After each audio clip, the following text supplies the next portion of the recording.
كان ظهور سيدة غير محجبة في مسجد القرويين بفاس يثير جدلا واسعا على منصات التواصل الاجتماعي.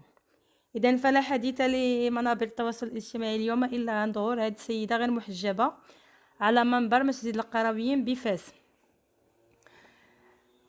هذا الظهور هذا أثار جدلا واسعا عبر مواقع التواصل الاجتماعي، ويتعلق الأمر بمناسبة يطلق عليها اسم أيام تراث، وتنظمها جمعية ذاكرة فاس لمدة 3 أيام من 12 إلى 14 ماي بجامع القرويين.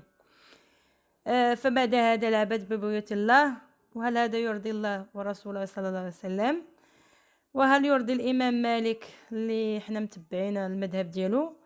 إذا فقد ظهرت السيدة غير محجبة بلباس عادي بسروال طويل على منبر مسجد القرويين العريق، وإلى جانبها إدريس الفاسي الفهري شيخ الزاوية الفاسية ونائب رئيس جامعة القرويين وخطيب جامع القرويين بفاس.